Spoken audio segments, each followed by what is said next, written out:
right, welcome back to another episode of D2D Success Stories. Here today with Nate Van Dijk. Welcome, bro. Happy to be here. Yeah, man. So I'll introduce you just a little bit, and then we'll go back in time from there. So been in the game for 6 years. Yeah, 6? 7. Yeah. 7. All right. 7 years as a rep with the Grit/Greenix crew. Two-time Golden Door winner now. Just did $800K in revenue this summer, which is second most at the Grit, which is, like one of the top sales orgs in pest control. So big stuff this year. And I just have to say this because I loved it. I asked Nate beforehand what his title was over there, and he said solicitor. I was like, all right, my guy. Let's go. No more honorable title. I hope to never lose it. Yeah, no, I'm with it, dude. I am with that. So anyway, with that kind of as the intro, let's just kind of get some backstory, man. So mentioned beforehand that you're from Syracuse. Mm-hmm. Nice. Tell us a little bit about. Oh, okay, Titans, love it.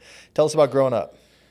Yeah, born and raised Syracuse, Utah. I never really had too much of an intro, or I didn't have much of a sales or business background, at least in my immediate family. Like, I have an uncle who did it once, but graduated in Syracuse, immediately went down to BYU, and then I was working at Domino's Pizza like 3 days a week to help pay my tuition. Yeah. And that is when I got connected to the original guys at Greenix, Josh Nielsen. Yeah. There was this trash company who was advertising door-to-door sales on BYU campus. Uh-huh. And I interviewed with them, and then a cousin heard that I was doing it, and he had worked with Josh Nielsen before, so he got me a meeting with him. And to clarify, is trash a pejorative, or were they selling waste management contracts? They were waste management contact. No, not to be. And trash is a great industry. Yeah, but that is what the industry was waste management sales. I figured. I just thought it was funny. Yeah. Sounds good. Yeah, so you mentioned, not a lot of connections to like sales growing up. What do you think you were going to do as you became an adult? I just wanted to, when I was a kid, I told myself I was going to be a marine biologist, and then found out I hated biology. So just like the ocean or something. Just like the ocean. Yeah, the ocean's cool. No, but I just knew I wanted to do something to make money. I just knew I wanted to make money. So for me, it was just something to pay the bills while I was going through school. Got you. Were you athlete, good student, none of that? Neither nor, actually. I was on the track team, and I like to snowboard a lot, but I was never a very competitive person at all. Okay. I flunked a lot of classes my senior year of high school, and I would totally describe myself as an introvert. So I would say I didn't really fit the stereotypical sales guy at all. Love it. When I first started. Love it. Yeah, we'll have to flush that out as we talk a little more. So, but you go to school first. Do you get into sales that summer, like after freshman year? Yeah. So literally, yep, right after freshman year. You're right. Yeah. So you're like 19 years old. Yep. Nice. That was my first year. Nice. How'd that go? It was awesome. I wasn't the person that I am today, and that I was still kind of left over from high school of flunking classes, and then I went over to flunk classes in college, and I wasn't aware of the opportunity that was in front of me, and to this day I kick myself, to be back in my shoes 7 years ago when pest control was still starting out and everything. Yeah. I was not aware of the opportunity I had. So my first summer, one day I conked out and I took a nap in my car for 3 hours, and then just woke up during prime time, went out and got a couple deals. But if I had a hard day, I'd go to Subway and then drive back to the apartment, or I would take naps in my car, I wasn't nearly where I am today. Just weren't dialed. Well, I mean, dude, like, you're a freaking kid when you're 19. And I've got that thing where as I get older, I continue to call whatever age is like 3 years younger than me. I continue to call them kids, but you're definitely a freaking kid when you're 19. It's different. Yeah. Work ethic was hovering around the 0 mark. So yeah, but you had said earlier you had been doing Domino's shortly before this. Yeah. Right. Slinging pizzas. Yeah. So, like, I guess talk about getting recruited. Like, how do you make that decision? And I had heard of sales before. Like I mentioned, I had an uncle who did door-to-door pest control back in California back in like 1999 or something like that. So I had heard about it before. So even back in 2018, there was still chatter about it at BYU, especially going to the business school. Mm-hmm. So I had just heard that it was a thing. I knew I didn't have money and that I needed to have money. So I was like, hey, I'll at least try it out. So yeah, because they told you that it's a big income opportunity. Yep. Bigger than Domino's. Yeah.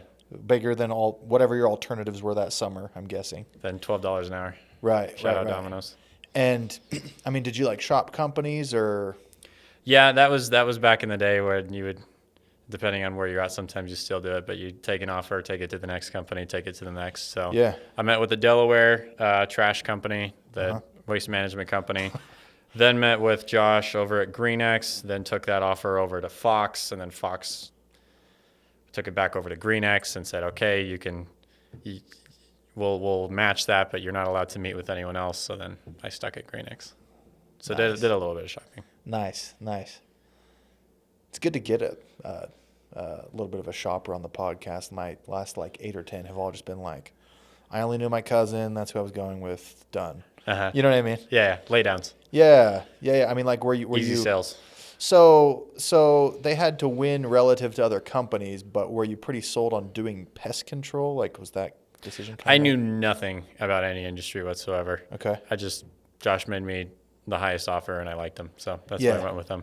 Gotcha. But at that point it was just, I had heard about pest control. So I just didn't deviate from that. And how did this Josh guy know you? So he was my cousin's husband had sold with him one summer clear back in like 2015 or something like that. Yeah. So this is not like a close connection. No, not at all. Never met the guy before and wasn't even super tight with that cousin at the time. So yeah. And so, I mean, and this may, to answer this, you may have to get a little later in the story, but like, how do you begin to feel like part of the crew as the years go on? Because like that's not a homie hookup. You're not beginning as close friends. Like, how do they keep you from shopping it the next year? You know what I mean? Yeah. I would say that if you start good enough, if you hit the ground running and you kind of set the expectation of, I don't know, giving your guys the best experience possible, I'd say it's not that hard. Okay. I'd say it's a lot easier to do that from the beginning as opposed to wait until your guys go and shop around and be like, oh no, let me get you back, right? Right. I think starting from the beginning, just making, like I felt like I was wanted and I was trained and I had a lot of one-on-ones, so I just, a lot of my network now, I didn't know anybody going into that, and a huge chunk of my friend network now is just people I've worked with for the last 7 years. Totally. So. Yeah, that's awesome. It's funny, like there's this concept like your close recruits, people you know are going to be easier to retain, but it's like, there's kind of a chicken and egg thing there. Maybe you train those guys the best and do the best retention things with them. Maybe it's a scarcity mentality, Cool. So a little bit of a whimsical messing around first summer, but you did do good, right? Yeah. So I did 200 accounts, which back then was at like a 497 ACV back in 2018. I was stoked about that. So about 100K even. Yeah. We didn't even know what the word ACV meant back in 20. We didn't even throw around the term contract value. Yeah. Just counted accounts. Yeah. Accounts. That's good though. That's good. I mean, so were you like kind of like naturally good at it right off the bat, or take a lot of training? I did a lot of training. I need to be told what to say. Like, I'm not naturally the most social person, but I do work. I do have a tendency to be able to convince people around to like my way of thinking. Yeah. Persuasive. Is the way I describe it. Yeah. Well, I was kind of thinking earlier when you mentioned like being introverted, and I've probably said this on 4 different podcasts now, but I think a lot of people think door-to-door is about being extroverted and being quick on your feet and having all this ad-lib ability, but it's like, no, man, you're actually having one conversation over and over all day. You it's not about making up new stuff. It's about focusing on these really minute details of the same freaking conversation. You know? So I think it's great for introverts. Side point. Yeah.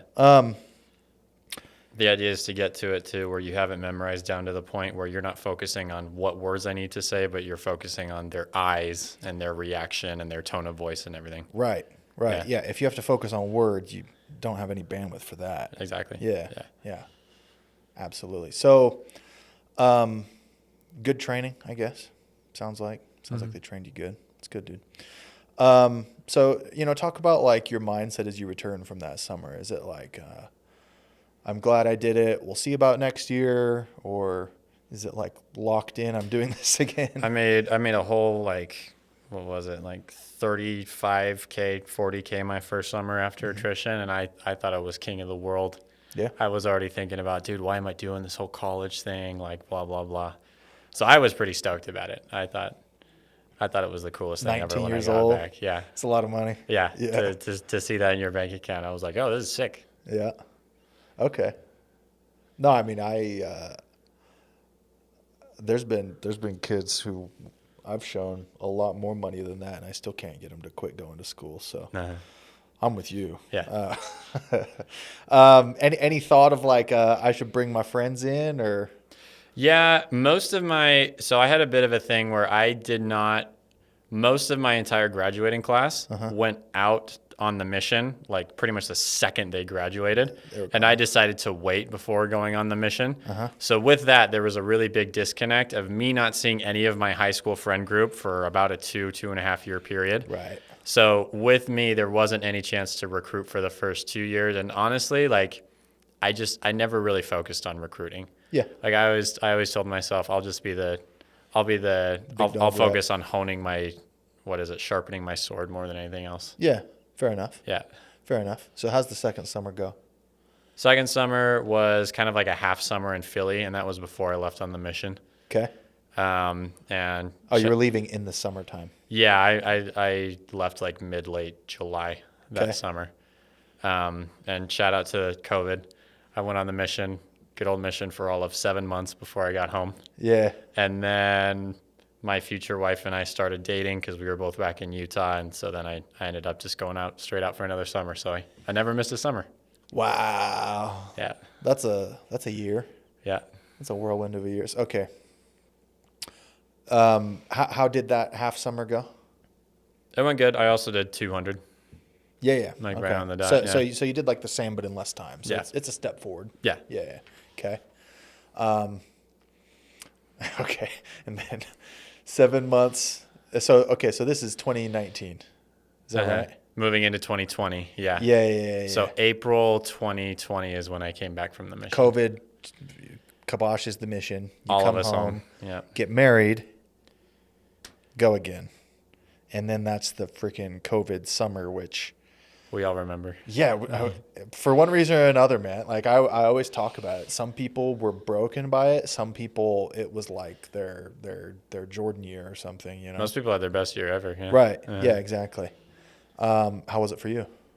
Yeah, it was my best year up until that point as well. Big step forward? Yeah. It was just funny too. We were in Ohio and Delaware, so you could tell what kind of neighborhood you were in by the reaction that the mask got. Some people, come to the door, we are in the middle of a pandemic. Yeah. What are you doing? And then other people are like, take that mask off. What are you doing here? Go for a big handshake. And right. You're like, this dude's a chiller. Yeah. Yeah. That's funny. How many accounts you sell that year? That year I ended up I did postseason in Jersey, so I did 400 accounts, which is like 200K. Yeah. Mm-hmm. Yeah, nice. 230. And I mean, talk about like maturation, you have the mission experience, the getting married. I mean, you probably matured a lot between summers 1 and 2 as well, but just talk about growing up these first few years.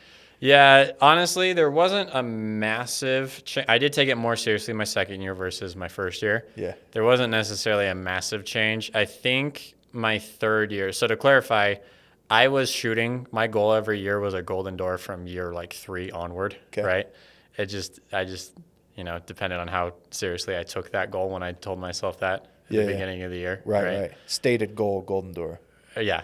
Seriousness, debatable. That's my goal. We'll see if I get a good market and if I have a good neighborhood, then maybe I'll hit that, right? Right. Which is kind of the mentality that changes later on, as far as like the make it happen no matter what kind of attitude. Yep. No, but so my third year, I think that was around like the 400 account mark. So I thought, okay, I can be pretty good at this job. And then the year after that was actually my first summer married. In Minnesota. So it's like we dated for about a full year before getting married. And that did help a lot. So that was my best summer by a lot.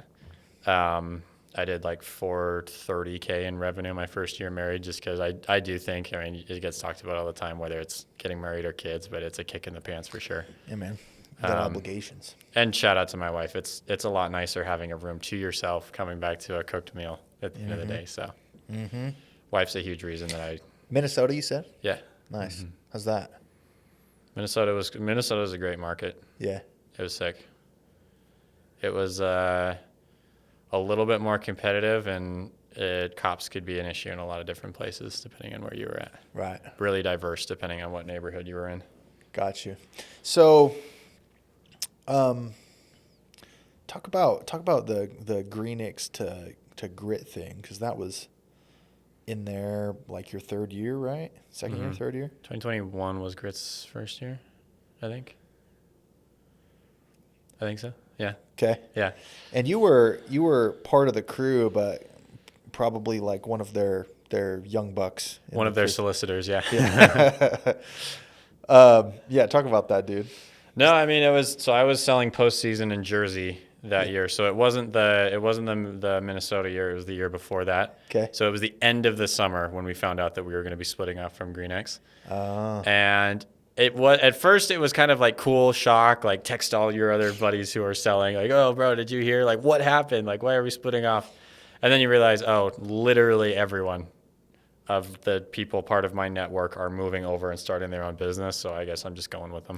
Sorry, as the summer ends, or like still during it, but towards the end? So postseason, so we're talking like mid-September. So the actual summer is over. Yeah. I had just stayed in Jersey for like a postseason, like finishing out the summer. Interesting. Does that make sense? So it happened like during a year, kind of.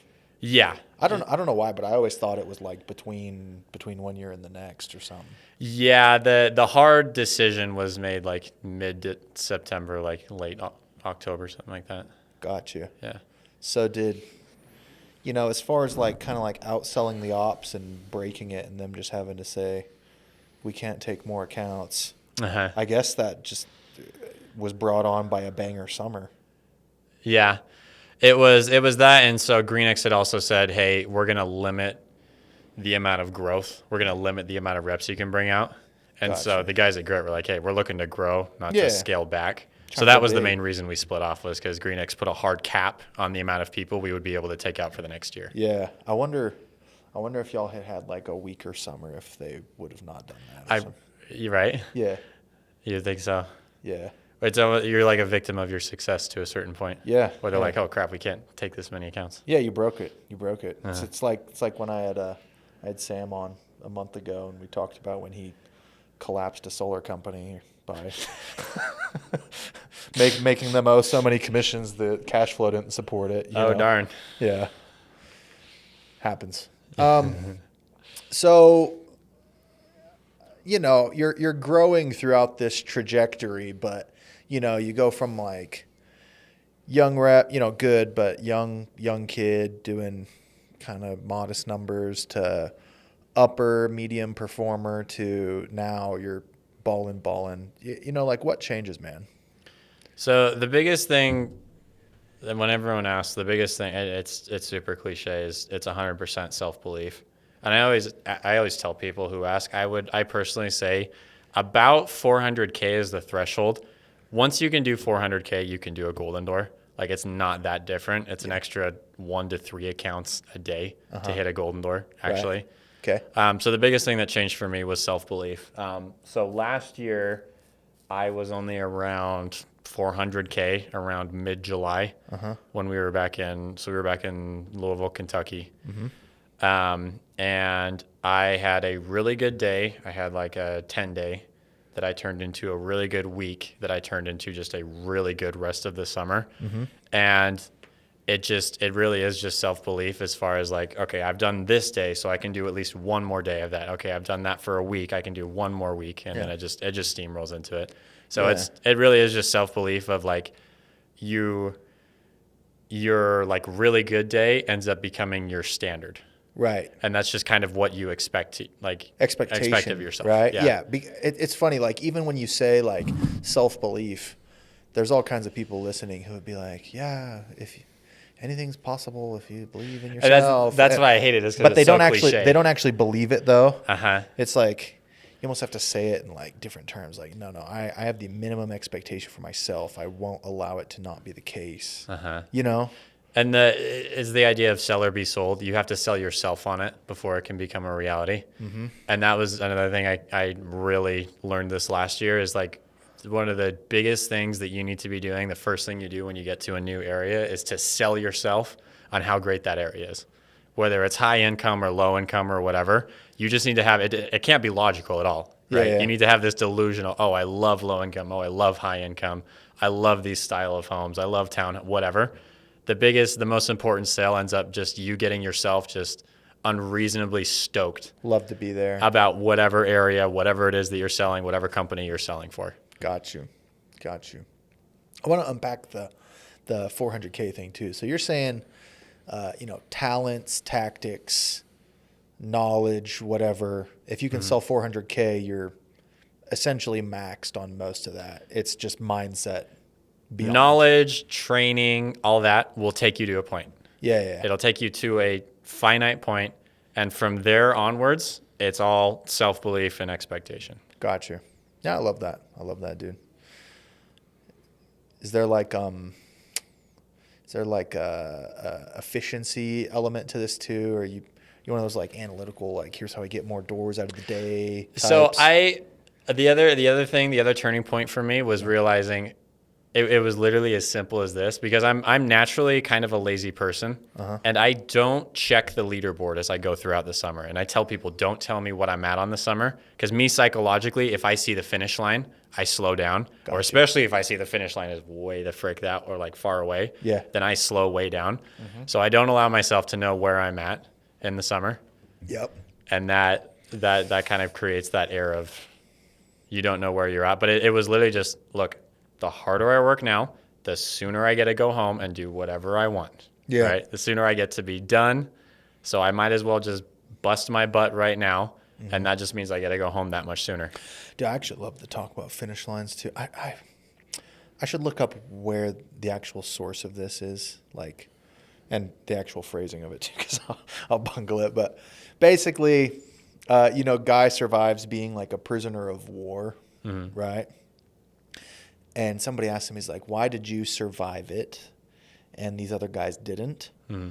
And he says, the guys who didn't survive are the ones who all the time were like, we'll be home by Christmas. Mm-hmm. He's like, I never believed any of that. I thought I was planning for it to be indefinite, trying to harden up in such a way where I could be there. Yeah. Keep your expectations low and you'll never be disappointed. Yeah. It's like, the idea of like a false summit. Like you're climbing a mountain and you see kind of like the edge of a cliff. And you're like, once I get up there, that's it. And then you get up there, it turns out that's just a 6-foot terrace. And then there's more cliff behind it. You're destroyed. There's always a higher mountain peak. Yeah, you're destroyed. But if you're just like, no, man, I like climbing, then cool. Yeah. You're there for the climb as opposed to only being there for the actual goal itself. Yeah. Totally. And talk about kind of like your vision from here, because it sounds like you've come pretty close to maximizing the individual solicitor thing. Yeah. So this last year was my best year. I did just over 800K. And that's where I'm not saying I won't ever do more than 800K, right. But you kind of took the words out of my mouth as diminishing far as like returns. you're kind of reaching your peak here on that. Yeah. So me personally, I've kind of realized like I've gotten to this point. as you said, I've maxed out almost kind of like my skill set as far as the sales side of it goes. I've put years of time into honing that. And so now I'm taking a pivot. Like I mentioned, I had never really focused on recruiting before. I just was never really like interested in me. I was just focusing on selling. So now I'm making a pretty hard pivot to, I've gotten to this point and I feel like I have this really valuable knowledge and I'm at this high skill level and I want to be able to actually pour that into people now. Yeah. Like actually like take a leadership position and have, because now I'm at the point where I have the bandwidth and the time to be able to focus on other people. So what I want to do now is just take everything that I've learned up until this point and just pour that into my people, basically. Yeah, absolutely. Yeah, be able to scale it out, do the one team, whatever, into the future, multiple teams, regions, whatever. Yeah. Dude, as we kind of wrap up, any parting advice you'd give to anybody at any step of the way, really, new rep or transitioning to being a top rep? So this last year I had a couple little tidbits of knowledge. One of the biggest ones was, so once again this was my 7th summer, right? And I've sold in a lot of like sketchy places and high income places, whatever. I'm pretty used to it. All the above. In Colorado this last year, I was in this one neighborhood and it was actually like, I never feel like sketched out by anything. And I was like actually sketched out by it. Right. Fenced off gates and big dogs and people answer their door and they're looking around, all that. And I was this close to bouncing. Like I get to a lot of places where I'm like, okay, just go one more door. Right. And I wanted to leave and go to a different side of my hood. But the biggest conclusion I came to was the light at the end, or the thing that changed it for me, is I go up to this one house, and the house itself is like 800 square feet. But then it's got a Raven solar flag up front, and it's got the solar panels. Yeah. It's got a Vivint security system on it. Love it. And it was just kind of this little gear switch of realizing it doesn't matter what income people are, high or low. People are consumers. Yeah. And I just sold myself on that more than anything. Like, dude, these people are consumers. These people, it's this whole selling yourself thing again. These people hate bugs. These people don't want to do it themselves, right? These people pay other people to do things for them because they value their time, right? So it was just kind of this whole thing. It's my new mantra now. I get to whatever neighborhood I go to and I'm like, oh, these people are consumers, right?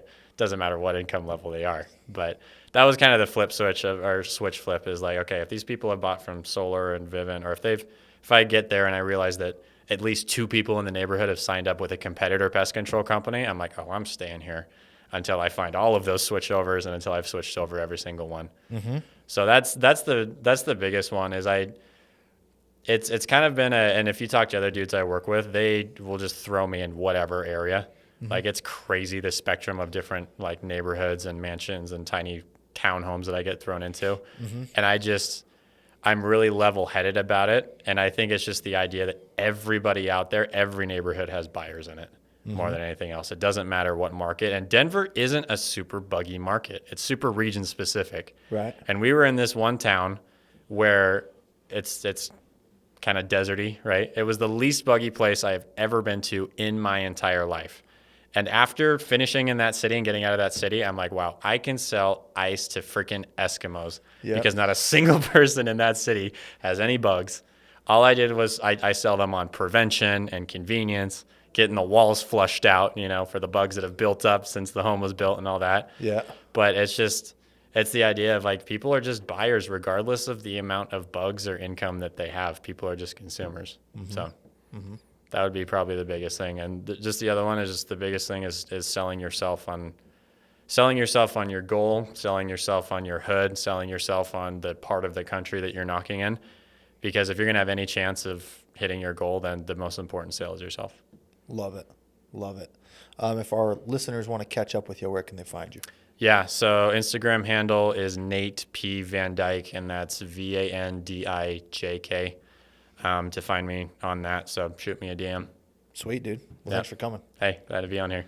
Thanks for tuning in for another episode of D2D Success Stories. You can check us out on all major platforms. Tune in for another episode next week.